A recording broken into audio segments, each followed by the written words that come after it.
Haleluya, haleluya. Imana ishimwe kandi yabicyubahiro. Tubayo ku mugambi wayo, kubw'urukundo rwayo n'imbabazi zayo, nibyo bituma tudashiraho.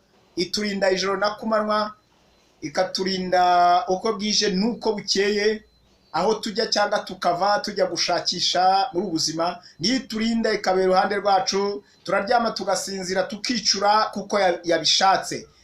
Uzamura ukuboko bigakunda, ukazamura ukuguru bigakunda, ugahumeka bigakunda. Izina ry'Uwiteka Imana rihabwa icyubahiro.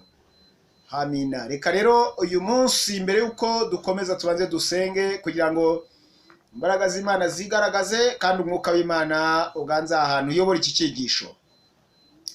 Data wa twese udukunda, mu izina rikomeye rya Kristo Yesu w'i Nazareti, tugushimiye imbabazi zawe n'urukundo byawe. Tugushimiye ko rutwitaho uko bwije nuko bukeye, ukarinda buri umwe wese mu izina rya Yesu. Uturinda amajyana amaza, uduha byinshi ndetse birenze uko twe tubitekereza, mu izina rikomeye rya Kristo Yesu w'i Nazareti. Rakoze rero kubw'aka kanya, ndakwinyize kugira ngo uze ururuke, uyobore iyi gahunda, uyobore iki cyigisho cy'uyu munsi, maze abe ruganza mu mitima bagiye kubyumva kumva iki cyigisho. Reka kigire icyo gihindura kuri bo. Ndakwinyize kugira ngo umwuka wera agende abakora imirimo n'ibitangaza. Reka bihane kandi abahindukira barushaho kuba benshi.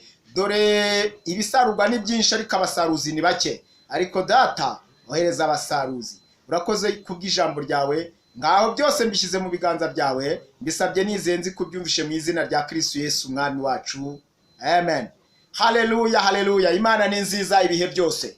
Bakundwa, mbanje kubasuhuza abakurikiye iki cyigisho n'abankurikira hirya no hino, kandi mbashimiye yuko mukomeza gutanga ibitekerezo, kandi nkabona ko ndi kumwe namwe aricyo Imana igenda ikora. Ndasuhuza abari hirya no hino, abari ku mugabane wa Afurika, abari ku mugabane wa Aziya, umugabane w'Uburayi, Amerika, Oceania n'ahandi, bose ndabasuje kandi cyane cyane bene data dusangiye ubumwe muri Kristo Yesu. Izina ry'Imana rihabwa icyubahiro.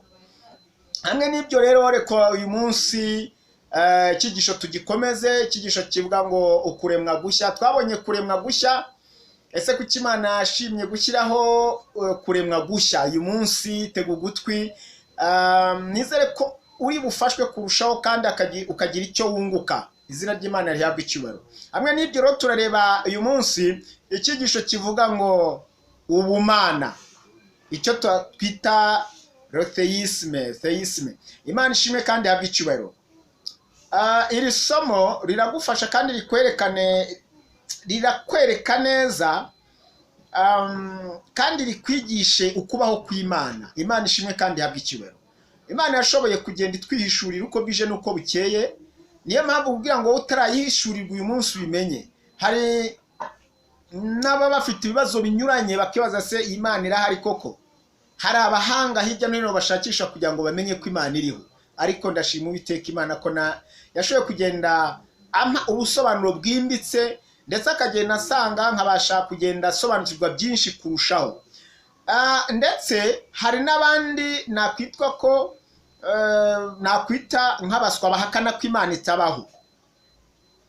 Abo bose rero muraje musobanukirwe ese kuri ibibazo wibaza ngo ese Imana irahari ibahe, ese umuco wayo, imbaraga zayo, imiterere yayo ndetse n'ibindi. Imana ishimwe kandi habwe icyubahiro.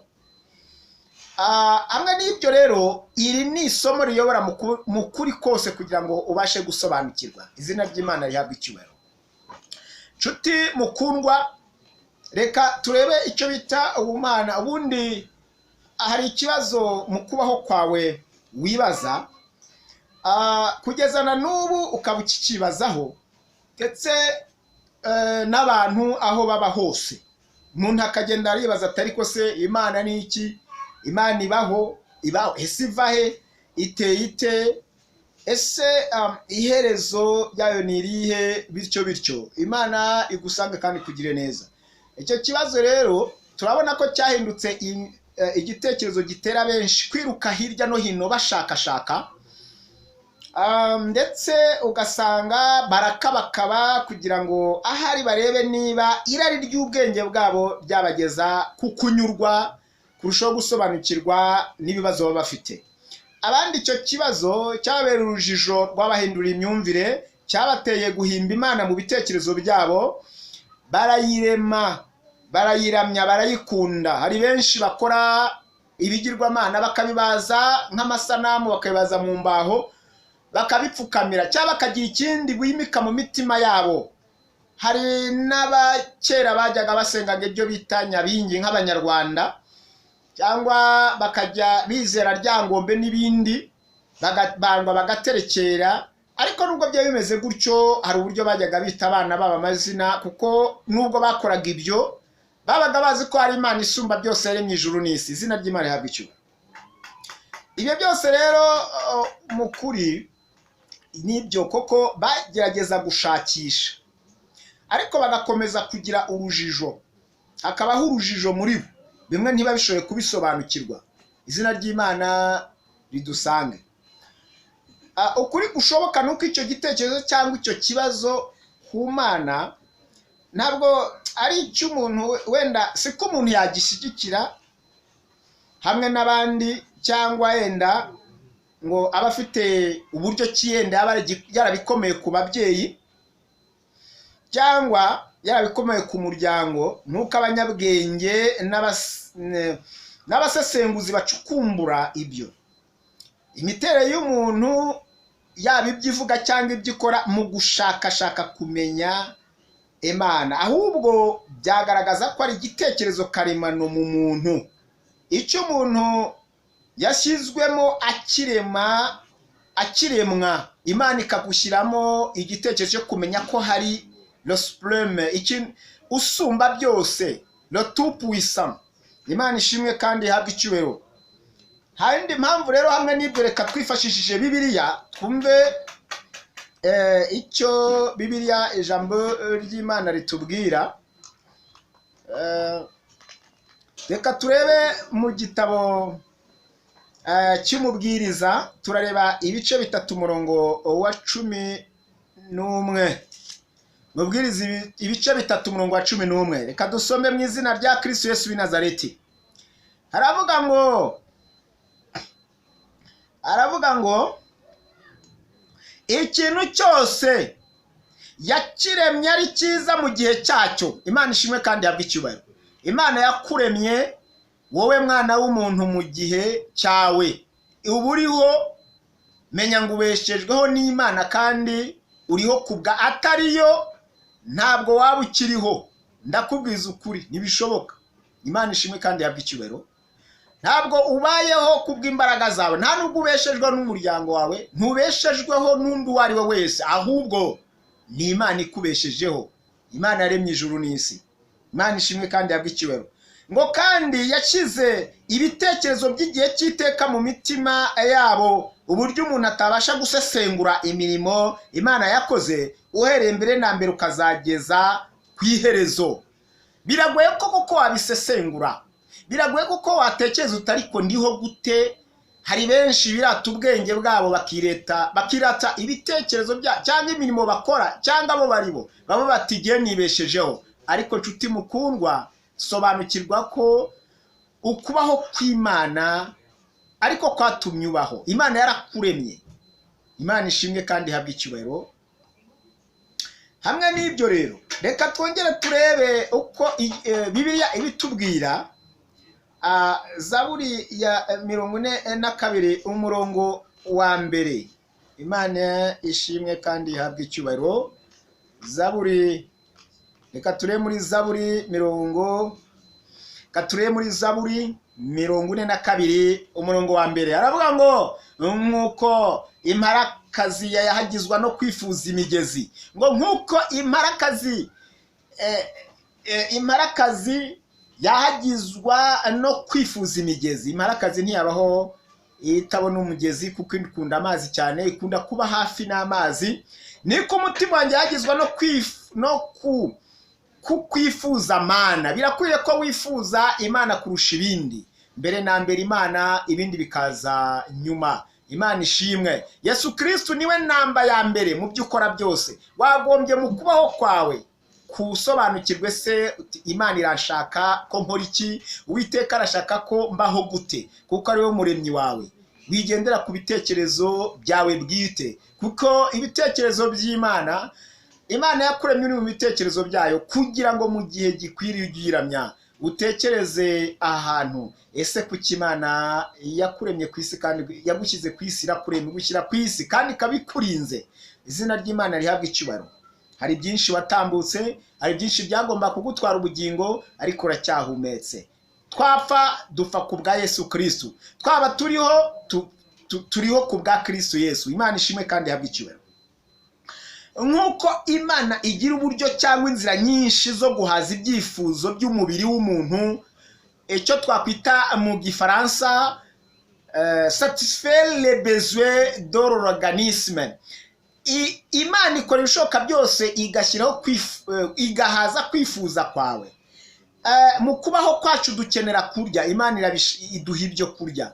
Ica inzira tukabona icyo kurya. N'uyu munsi waba ubona ko bitagenda neza ariko ubayeho, gerageza unyurwe nuko uriho. Uko ubayeho nibikunyura, Imana izarushaho kukuzamura mu ntera. Imana ishimwe kandi ihabwe icyubahiro. Uko kwifuza tugira dukenera n'iby'umubiri, hari ukurya ndetse hari ugushaka ibyo kunywa. Imana ishimwe kandi ihabwe icyubahiro. Hari kororoka abantu bakabyara, hari umuntu kugera igihe akumva agomba kuruhuka kuko umubiri we warushye, hari uguhumeka ndetse n'ibindi. Ibyo byose ni Imana yashyizeho, ibishyira kuri gahunda. Uwiteka Imana yabishyiraho kugira ngo tujye dusobanukirwa ko ariyo ifite byose mu biganza byayo. Izina ry'Imana rihabwa icyubahiro. Aho rero ni naho ifite ubushobozi bwo kugusha neza cyangwa gusubiza ibibazo by'umutima cyangwa umwuka. Imana ishimwe kandi ihabwe icyubahiro. Niyo mpamvu Bibiliya iyo uyitegereje ukayisoma, nageze amahirwe yo kuyisoma kuva mu itangiriro kujya mu byahishuwe. Imana nishoboza hari byinshi tuzaganira ku ijambo yandikishije. Imana ishimwe kandi ihabwe icyubahiro. Iyo usomye Bibiliya ntabwo ifite impamvu yo kwirirwa yirushya muri byinshi isobanura ko Imana iriho cyangwa iriho cyangwa ikora. Imana ivuga ko iriho, Bibiliya irabyerura. Imana ishimwe kandi ihabwe icyubahiro. Imana iriho, ibyo birahagije kuvuga ngo Bibiliya ivuga ko Imana iriho kandi yabayeho. Turaza kuri aho yagiye yihishura. Imana ishimwe ngo kuko ubwo ni ubuhamya bwa Bibiliya. Bibiliya yemera ko Imana iriho. Reka turebe urugero rufatika. Turareba, haleluya, turareba ibyahishuwe igice cya mbere. Turesome umurongo wa 8. Imana ishimwe kandi ihabwe icyubahiro. Dusome mu izina rya Yesu. Ndi Alufa na Omega, itangiriro n'iherezo, niko umwami Imana ivuga. Iriho kandi yahozeho kandi izahoraho, ari ishobora byose. Izina ry'Imana rihabwe icyubahiro. Imana niyo itangiriro n'iherezo. Ni itangiriro ry'ukubaho kwawe n'igihe cyawe uzamara hano ku isi irakizi. Ntabwo abana b'abantu baguhagurukira bakakurwanya, nubwo abana b'abantu baguhiga ngo bakwice, nubwo abana b'abantu bakurwanya, nubwo abana b'abantu bagenza batari kuwiteka, niwe ufite urufunguzo. Izina ry'Imana rihabwe icyubahiro. Waba ubabaye ugira ngo niba ufite uburwayi, Imana irabizi, izi igihe yabushyira akadomo. Imana niyo nkuru. Ndabyibuka umuntu umwe nigeze gusengera, Imana irambwira iti genda umubwire ngo shyize iherezo ku burwayi bwawe. Yararwaye aruhijwe, nari namuhaye nimero ya telefone mubwira ngo isaha yose azajye ampamagara igihe yumva bikomeye kugira ngo tubashe gufatanya gusenga Imana, mwingingira Imana kugira ngo ibashe kumwereka. Uwiteka arambwira ati ishyize iherezo ku buzima bwe, ishyize iherezo kuri icyo kibazo. Uko niko byagenze. Gusa ikintu nakoze nanjye ndamubwira ngo Uwiteka aravuze ngo agiye gushyira iherezo ku burwayi bwawe. Igihe cyaje kugera Imana ishima yuko ava mu nzira. Buriya nacyo ni igisubizo. Warize ko hari igihe Imana itanga positifu aho gutanga negatifu. Erega dusobanukirwe ngo Imana niyo ifite byose mu biganza byayo, niyo ifite ubuzima bwawe mu biganza byayo. Yagushyizeho irakuzi niyo waba uri mu buzima bumeze gute, yaba ubuzima bugoye, yaba ubuzima bukomeye, cyangwa ubuzima buguhangayikisha, ariko Imana irabizi byose. Isobanukiye impamvu yagushyize ku isi, ni nayo ifite byose mu biganza byayo. Wowe yubahe, ugendane nayo, wige kubana nayo uko bwije n'uko bukeye. Imana ishimwe kandi ihabwe icyubahiro.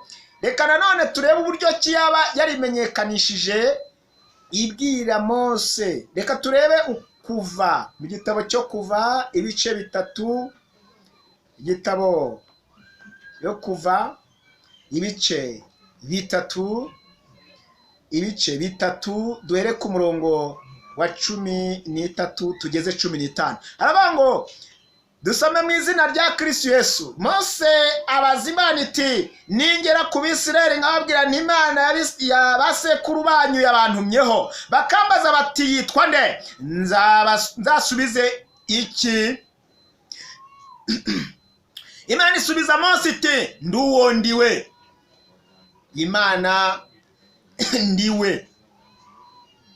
Kandi iti abari kuzabwira Abisirayeli ati ndiho yabantumyeho. Imana ni ndiho, Imana iriho, yitwa ndiho. Haleluya. Izina ryawe ni ndiho. Tubayeho ku bwa Kristo Yesu, izina ry'Imana rihabwa icyubahiro. Ngo kandi Imana ibwira Mose tabari kuzabwira Abisirayeli ati Uwiteka Imana y'abasekuru banyu, Imana ya Aburahamu, Imana ya Isaka, Imana ya Yakobo yabantumyeho. Iryo niryo zina ryanjye iteka ryose, irwo nirwo rwibutso rwanjye ruzahoraho ibihe byose. Imana ishimwe kandi ihabwe icyubahiro. Imana n'Uwiteka niryo zina ryayo, nkuko twe twabibonye mu gice kibanza cy'iri somo ry'uyu munsi. Uko Imana yimenyekanishe basogokuru abatubanjirije, ari nabo kuri uyu munsi tugenderaho. Izina ry'Imana rihabwa icyubahiro. Nshuti mukundwa, reka turebe ukuntu Imana ari imwe rukumbi. Ni Imana imwe rukumbi, Imana ifuha, Imana idakunda ibigirwamana. Iyo ugiye guterekera cyangwa ukaraguza, igira ifuhe.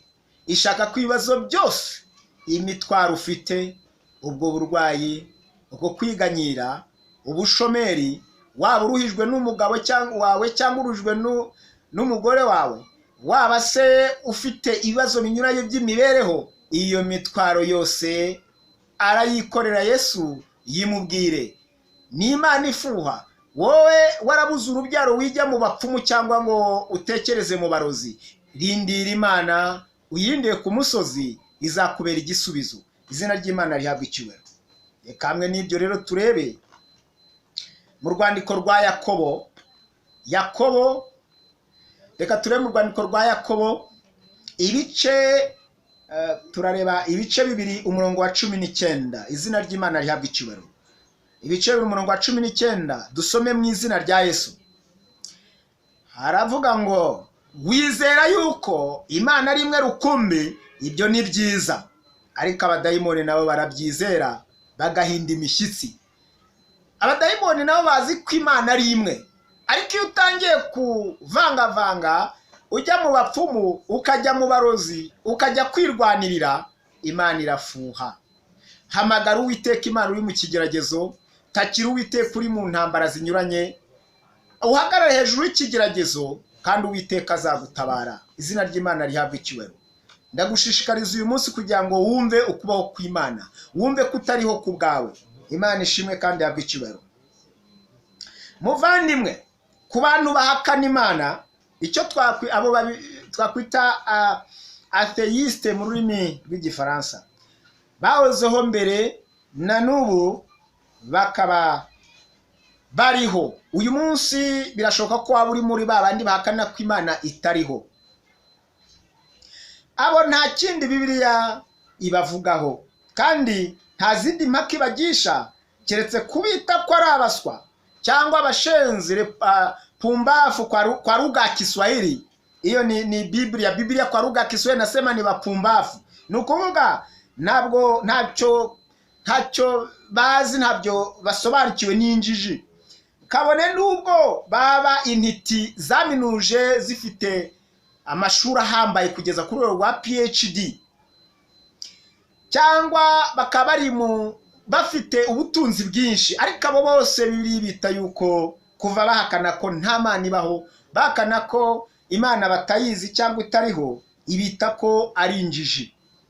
Imana ibasange kandi babarire. Hamwe n'ibyo rero, nta kindi gitera bene abangaba guhakana Imana, ahubwo ni ukugira ngo bakore ibyaha. Niyo kugira ngo babone uko bakora ibyaha. Bene abo ni abapfapfa. Ariko ntabwo uyu munsi Imana yifuza kuba umupfapfa. Sobanukirwa n'iri jambo rimanutse rivuga ngo Uwiteka arahari. Sobanukirwa n'uko Uwiteka ariho, kandi nubona ubayeho wivuga ngo ubayeho ku bwawe, si ubwenge bwawe, si diplome cyangwa ubundi bushobozi ufite, si n'ubundi bwenge, si amafaranga, si ubutunzi, ahubwo Imana niyo yashimye kuramuka, niyo yashimye kubaho. Ibyo ukora byose iramutse yisubije umwuka wayo, umwuka yagutije, byose biba birangiye. Hano rero sobanukirwa ko Imana iriho. Reka turebe Bibiliya iki bivugaho. Iyo turebye mu gitabo, reka turebe Zaburi 14 umurongo wa mbere. Zaburi 14 umurongo wa mbere, haravuga ngo, haratubwira ngo umupfapfa ajya yibwira ati nta Mana iriho, bononekaye bakoze imirimo yo kwanga urunuka, ntawe ukora ibyiza. Ntawe ukora ibyiza.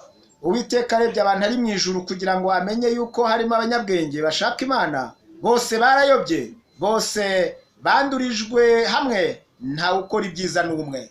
Umupfapfa akana Imana kugira ngo abone uko yigira mu businzi, yigira mu busambanyi, yigira mu bujura, abatinganyi bakora ibyabo bihabanye n'iby'Uwiteka Imana, ariko umujinya w'Imana azabamanukira.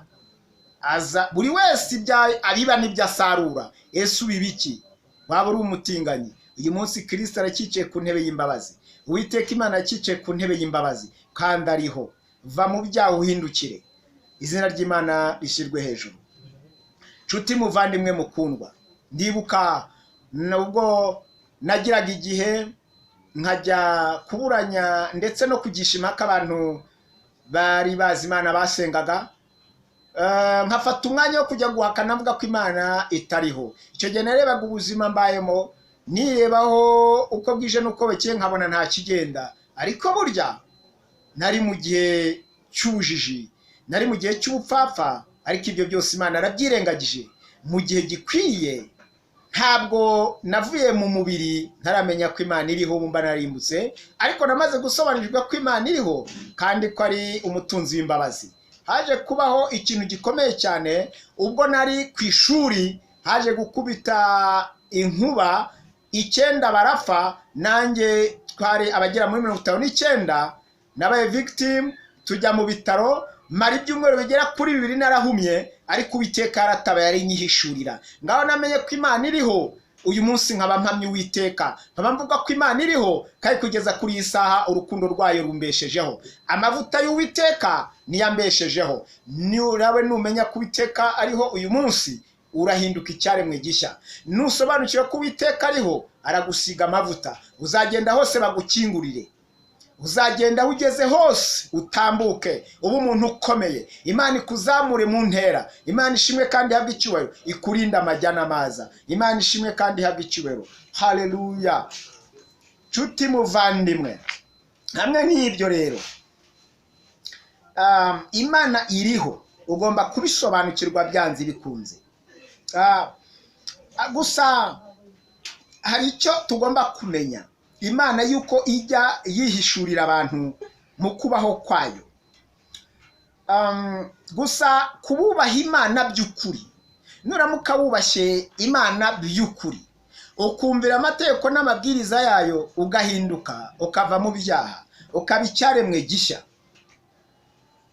Bibiliya ihumura amaso kugira ngo ibone ukuntu ihamya Imana ko izajya kwihishurira uko bwije n'uko bukeye, izajya kwigaragariza mu kubaho kwawe ndetse no mu buzima bwawe. Imana ishimwe kandi ihabwe icyubahiro. Reka turebe Abaroma igice cya mbere umurongo wa 18 kugeza ku wa 20. Urwandiko rw'Abaroma igice cya mbere kuva ku murongo wa 18 kugeza ku wa 20. Reka dusome mu izina rya Yesu. Umujinya w'Imana uhishurwa uva mu ijuru, ubyukirijwe ubugome no gukiranirwa by'abantu byose bashikamiza ukuri gukiranirwa kwabo, kuko bigaragara ko bazi Imana ikaba ari ubwayo yabahishuriye ubwo bwenge, kuko ibitaboneka byayo ari byo bubasha bwayo buhoraho n'ubumwana bwayo, bigaragara neza uhereye ku kuremwa kw'isi, bigaragazwa n'ibyo yaremye kugira ngo batagira icyo bireguza. Izina ry'Imana rihabwa icyubahiro. Imana niyo ikomeje kutwihishurira. Impamvu nyikubwiye nuko yanyihishuriye. Imana yihishurira y'ubwayo, yimenyekanisha ibyo yaremye, ndetse ukabasha kuyisobanukirwa ukabona ko kwiriho. Imana ishimwe kandi ihabwe icyubahiro. Nta rwitwazo dufite, nta rwitwazo ufite rwo kuvuga ngo nta Mana iriho.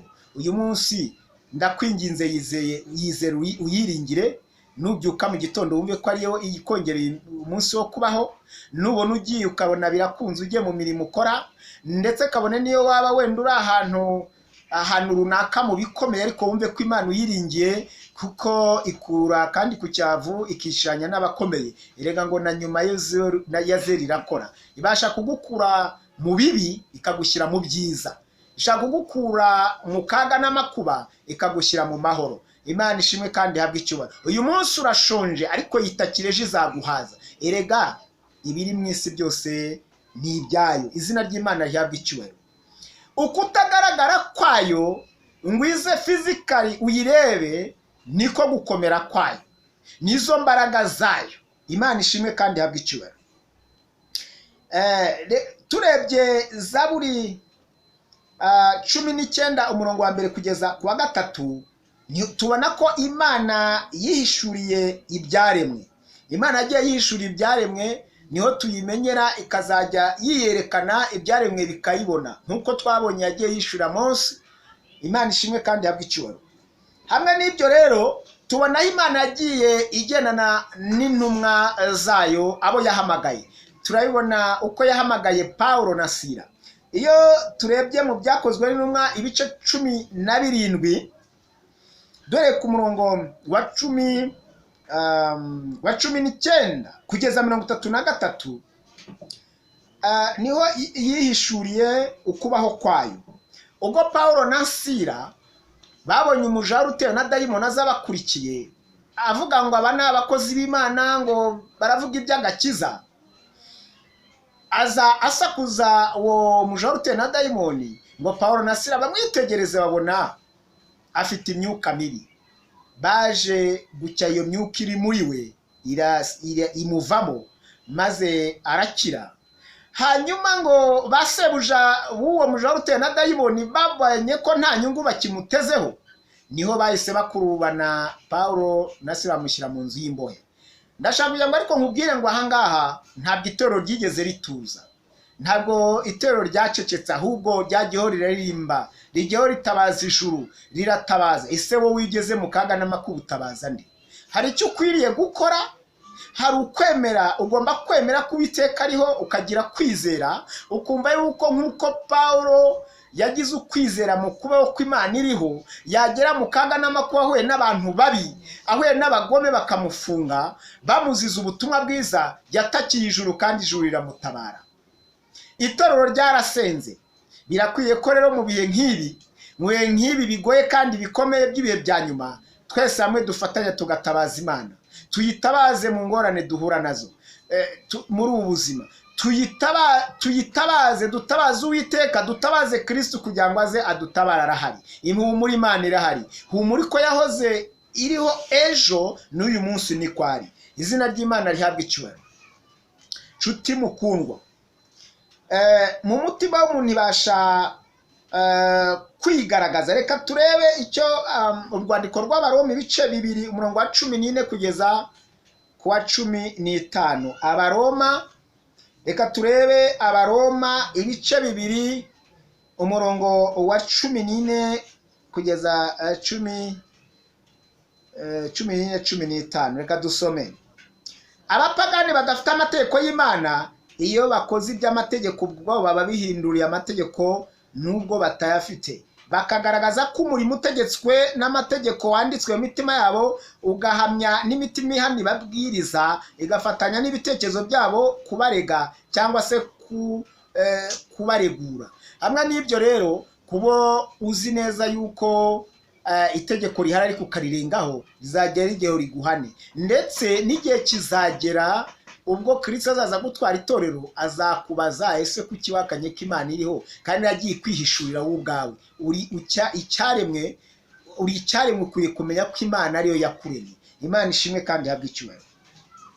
Mu buzima bw'umuntu rero ku giti cye naho Imana yagiye yihishurira. Reka turebe Yohana igice cya mbere umurongo wa 46.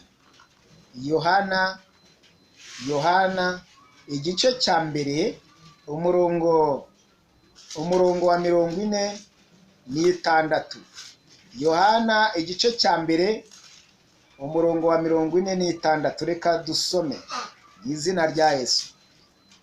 Yohana igice cya mbere umurongo wa 43 aragira ati dusome mu izina rya Yesu. Natanayeli aramubaza ati mbese Nazareti yari cyiza cyahaturuka? Filipo aramusubiza ati ngwino urebe. Izina ry'Imana yabwa icyubahiro. Uyu Natanayeli yarashidikanya, amaze kumva ngo ibya Kristo biguye na Filipo, yavuze ngo ariko se i Nazareti aho Kristo avuka hari cyiza cyahaba? Ariko nubwo yagiye aseta ibirenge, ngo yaragiye yemera kugenda aseta, avuga ati ntibishoboka, ati uwo Kristo ninde ukora ibimenyetso n'ibitangaza? Ariko Filipo aramujyana amuyeje kuri Kristo ngo amwitegeze, avuga ati ariko wari ubizi? Ati noneho Yesu ngo abona Natanayeli ku murongo wa 47. Ati Natanayeli ngo Yesu abona Natanayeli azahari, amuvuga ati dore Umwisiraheli nyakuri udafite uburiganya. Nta buriganya yari afite koko, kuko yaribezaga ate soko ese koko ni ibihe byiza byaturuka i Nazareti? Ni uko avuga ngo mu muryango wawe havamo se umwiza, havamo wakijijwe, havamo wakiriye Kristo umwami n'umukiza w'ubugingo bwawe.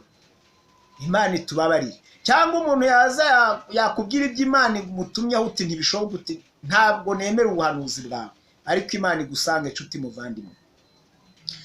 Yesu abona Natanayeli azahari, amuvuga ati dore Umwisiraheli nyakuri udafite uburiganya. Natanayeli aramubaza ati wamenyeye hehe? Yesu aramusubiza ati Filipo ataraguhamagara ubwo nari munsi y'umutini nari nakubonye. Ati ubwo wari munsi y'igiti cy'umutini wari uzi ko Imana izi icyo wicariyeho? Wari uzi ko Imana niba ujya mu bapfumu bakaguha utugenderaho udupfunyi kugendera Uwiteka tureba? Ushaka kwihisha abantu, ushaka kwihisha abo mu bantu, ariko Uwiteka arakureba, aho arakuzi. Wakora icyaha ukagihisha, ariko Uwiteka ntiwamwihisha.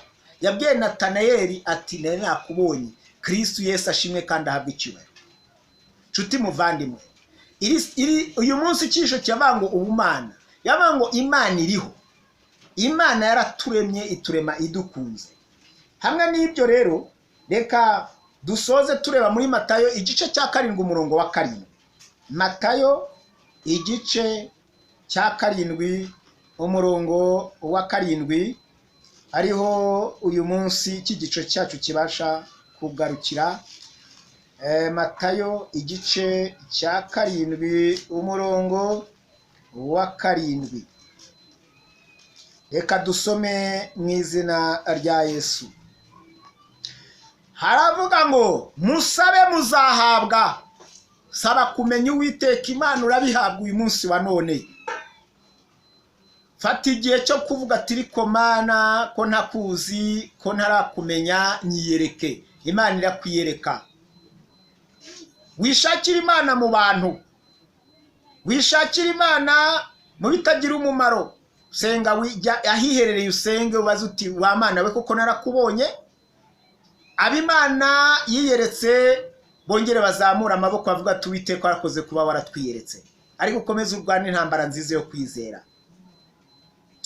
Mushake muzabona, shaka kumenya Imana kandi uzayibona. Imana izakwiyereka. Haleluya. Ngo irakomeza biri tubwira ngo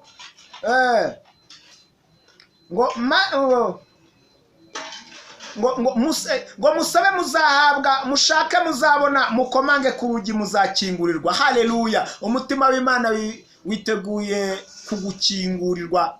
Imana yiteguye kugukingura umutima wayo ukayibona ukanezerwa. Nshuti mukundwa, ese waba witeguye gushaka Imana?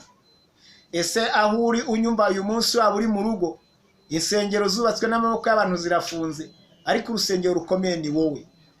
Ese waba witeguye gushakashaka Imana?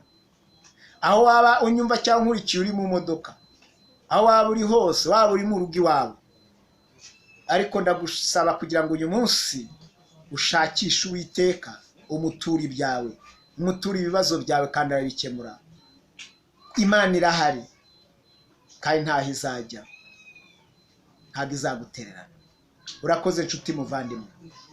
Isomo ry'uyu munsi, Uwiteka Imana agufashe kugira ngo urusheho kurisobanukirwa, kandi Uwiteka Imana akomeze agufashe muri byose, kandi nizeye ko agiye kugukorera byinshi. Nashoboza iri somo tuzarikomeza rivuga ngo ese Imana iriho ibahe, ese imico yayo n'ibindi. Izina ry'Imana rihabwa icyubahiro.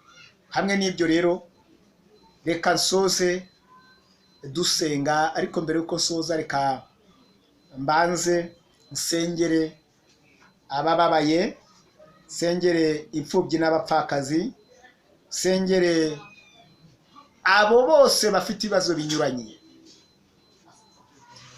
Reka rero twese dufatanyije dusenga Uwiteka Umwami Nyiringabo.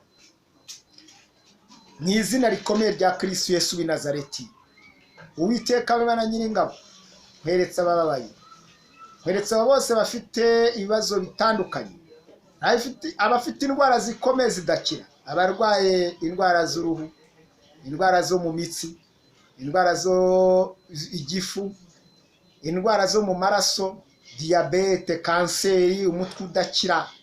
Ndabasengeye kugira ngo bose bakire. Abo bose bampaye ibyifuzo binyuranye, ari abarwayi bafite barwaye amaso adakira, abo bose ndabasengeye mu izina rya Yesu Kristo ngo bakire gukira mu izina rya Yesu. Ikiganza cyawe Uwiteka Imana Nyiringabo kibakoreho muri aka kanya. Kandi nongeye kukwereka abo bose badafite uko babayeho, bafite ubuzima bubagoye, kingura inzira mu izina rya Yesu.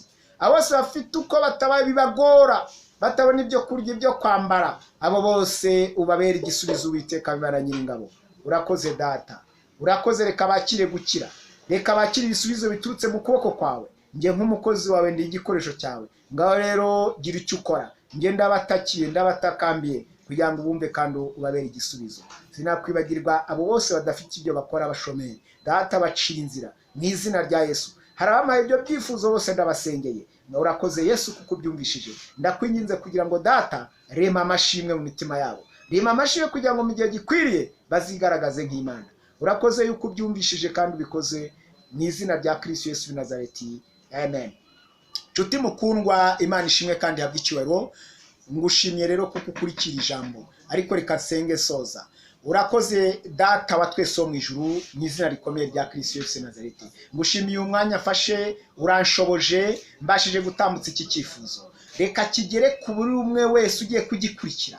Reka Data uri kundeba nonaha wese mu izina rya Yesu kigende kimukoreho, asobanukirwe kuriho kandi kuzahoraho. Uri Uwiteka niryo zina ryawe, Imana ishobora byose, uri Yehova. Haleluya. uri Imana ikomeye, Imana yatwiyeretse, ngaho iyereke abatakuzi kandi abatarahinduka bahindukire, reka nabo batangire urugendo rujya mu ijuru kugira ngo ubwo Kristo azagaruka batazakorwa n'isoni. Urakoze Yesu kuko ubyumvishije kandi ubikoze mu izina rya Kristo Yesu w'i Nazareti, amen. Murakoze bakundwa, ndabakunda cyane kandi Imana nishoboza tuzongera dukomeze ubutaha turebe iki cyifu, turebe ese koko Imana irahari, iki cyigisho kizajya kurangira umaze gusobanukirwa. Urakoze cyane, ndabakunda. Shalom, shalom, shalom, shalom.